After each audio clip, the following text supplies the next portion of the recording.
I first met in person with Mary E. in the summer of 2007. I had arranged with her husband of 15 years, Terence, to see her for an interview. Mary had initially agreed, since I was not a newsman but rather an amateur writer gathering information for a few early college assignments, and if all went according to plan, some pieces of fiction.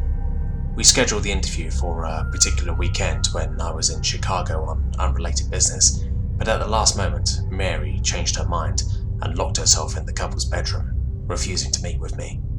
For half an hour, I sat with Terence as we camped outside the bedroom door, I listening and taking notes while he attempted fruitlessly to calm his wife.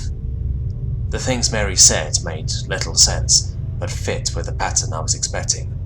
Though I could not see her, I could tell from her voice that she was crying, and more often than not her objections to speaking with me centered around an incoherent diatribe on her dreams, her nightmares. Terence apologized profusely when we ceased the exercise, and I did my best to take it in stride. Recall that I wasn't a reporter in search of a story, but merely a curious young man in search of information. Besides, I thought at the time I could perhaps find another, similar case if I put my mind and resources to it. Mary E. was the sysop for a small Chicago-based bulletin board system in 1992 when she first encountered Smile.jpg, and her life changed forever. She and Terence had been married for only 5 months.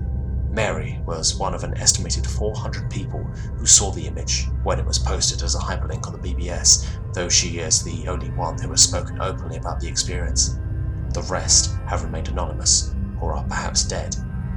In 2005, when I was only in 10th grade, Smile.jpg was first brought to my attention by my burgeoning interest in web-based phenomena. Mary was the most often cited victim of what is sometimes referred to as Smile.dog, the being Smile.jpg is reputed to display. What caught my interest, other than the obvious macabre elements of the cyber legend and my proclivity towards such things, was the sheer lack of information, usually to the point that people don't believe it even exists other than as a rumor or hoax. It is unique because, though the entire phenomenon centers on a picture file, that file is nowhere to be found on the internet. Certainly many photo-manipulated simulacra litter the web, showing up with the most frequency on sites such as the image board 4chan, particularly on the X-focused paranormal subboard. It is suspected these are fakes because they do not have the effect that the true Smile.jpg is believed to have, namely sudden onset temporal lobe epilepsy and acute anxiety.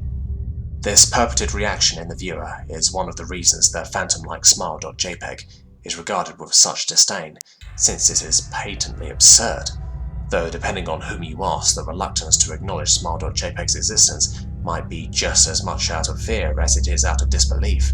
Neither Smile.jpg nor Smile.dog is mentioned anywhere on Wikipedia, though the website features articles on such other, perhaps more scandalous shock sites as Hello.jpg or 2Gus1Cup. Any attempt to create a page pertaining to Smile.jpg is summarily deleted by any of the encyclopedia's many admins. Encounters with Smile.jpg are the stuff of internet legend. Mary E's story is not unique. There are unverified rumors of Smile.jpg showing up in the early days of Usenet, and even one persistent tale that in 2002, a hacker flooded the forums of humor and satire website Something Awful with a deluge of Smile.dog pictures, rendering almost half the forum's users at the time epileptic. It is also said that in the mid to late 90s, that Smile.jpg circulated on Usenet, and as an attachment of a chain email with the subject line, "Smile, God loves you." Yet, despite the huge exposure these stunts would generate, there are very few people who admit to having experienced any of them, and no trace of the file or any link has ever been discovered. Those who claim to have seen Smile.jpg often weakly joke that they were far too busy to save a copy of the picture to their hard drive. However, all alleged victims offer the same description of the photo: a dog-like creature, usually described as appearing similar to a Siberian husky, illuminated by the flash of the camera, sits in a dim room, the only background detail that is visible being a human hand extending from the darkness near the left side of the frame. The hand is empty, but is usually described as beckoning. Of course, most attention is given to the dog or dog creature, as some victims are more certain than others about what they claim to have seen. The muzzle of the beast is reputedly split in a wide grin, revealing 2 rows of very white, very straight, very sharp, very human-looking teeth. This is, of course, not a description given immediately after viewing the picture, but rather a recollection of the victims, who claim to have seen the picture endlessly repeated in their mind's eye during the time they are, in reality, having epileptic fits. These fits are reported to continue indeterminately, often while the victims sleep, resulting in very vivid and disturbing nightmares. These may be treated with medication, though in some instances it is more effective than others. Mary E, I assumed, was not on effective medication. That was why, after my visit to her apartment in 2007, I sent out feelers to several folklore and urban legend-orientated newsgroups, websites, and mailing lists, hoping to find the name of a supposed victim of Smile.jpg who felt more interested in talking about his experiences. For a time, nothing happened, and at length, I forgot completely about my pursuits, since I had begun my freshman year of college and was quite busy. Mary contacted me via email, however, near the beginning of March 2008. Dear Mr. L, I am incredibly sorry about my behaviour last summer when you came to interview me. I hope you understand that it was no fault of yours, but rather my own problems that led me to act out as I did. I realised that I could have handled the situation more decorously, however I hope you will forgive me. At the time, I was afraid. You see, for 15 years, I have been haunted by Smile.jpg. Smile.dog comes to me in my sleep every night. I know that sounds silly, but it is true. There is an ineffable quality about my dreams, my nightmares, that makes them completely unlike any real dreams I have ever had. I do not move and do not speak. I simply look ahead, and the only thing ahead of me is the scene from that horrible picture. I see the beckoning hand, and I see Smile.dog. It talks to me. It is not a dog, of course, though I am not quite sure what it really is. It tells me it will leave me alone if only I do as it asks. All I must do, it says, is spread the word. That is how it phrases its demands, and I know exactly what it means. It wants me to show it to someone else. And I could. The week after my incident, I received in the mail a manila envelope with no return address. Inside was only a 3.5-inch floppy diskette. Without having to check, I knew precisely what was on it. I thought for a long time about my options. I could show it to a stranger, a co-worker. I could even show it to Terence, as much as the idea disgusted me. And what would happen then? Well, if Smile.dog kept his word, I could sleep. Yet if it lied, what would I do? And who was to say something worse would not come for me if I did as the creature asked?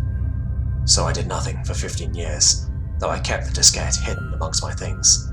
Every night for 15 years, Smile.dog has come to me in my sleep and demanded that I spread the word.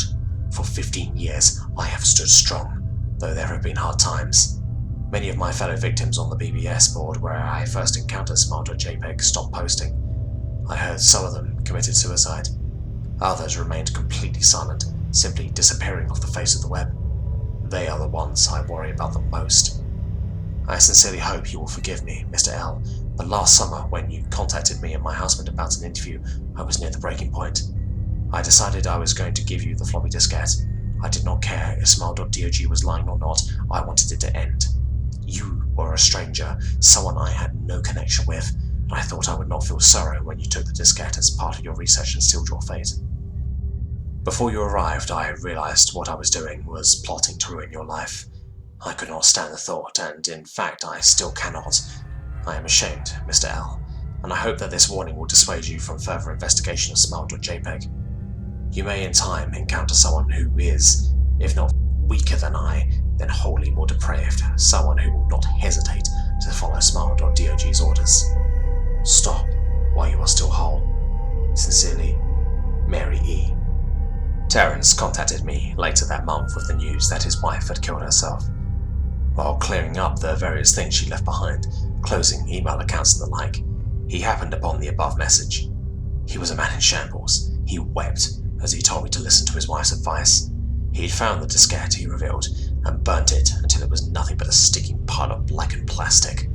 The part that most disturbed him, however, was how the diskette had hissed as it melted, like some sort of animal, he said. I will admit that I was a little uncertain about how to respond to this. At first I thought perhaps it was a joke, with the couple blatantly playing with the situation in order to get a rise out of me. A quick check of several Chicago newspapers' online obituaries, however, proved that Mary E. was indeed dead. There was, of course, no mention of suicide in the article. I decided that, for a time at least, I would not further pursue the subject on Smile.jpg, especially since I had finals coming up at the end of May. But the world has odd ways of testing us. Almost a full year after I'd returned from my disastrous interview with Mary E., I received another email. Hello. I found your email address through a mailing list. Your profile said you are interested in SmileDog. I have saw it. It is not as bad as everyone says. I have sent it to you here. Just spreading the word. The final line chilled me to the bone. According to my email client, there was one file attachment called, naturally, Smile.jpg. I considered downloading it for some time. It was most likely a fake, I imagined, and even if it weren't, I was never wholly convinced of Smile.jpg's peculiar powers. Mary E.'s account had shaken me, yes, but she was probably mentally unbalanced anyway. After all, how could a simple image do what Smile.jpg was said to accomplish? What sort of creature was it that could break one's mind with only the power of the eye? And if such things were patently absurd, then why did the legend exist at all? If I downloaded the image, if I looked at it, and if Mary turned out to be correct, if Smile.dog came to me in my dreams demanding I spread the word, what would I do? Would I live my life as Mary had, fighting against the urge to give in until I died? Or would I simply spread the word, eager to be put to rest? And if I chose the latter route, how could I do it? Whom would I burden in turn? If I went through with my earlier intention to write a short article about Smile.jpg, I decided I could attach it as evidence, and anyone who read the article, anyone who took interest, would be affected. And even assuming the Smile.jpg attached to the email was genuine, would I be capricious enough to save myself in that manner? Could I spread the word? Yes. Yes, I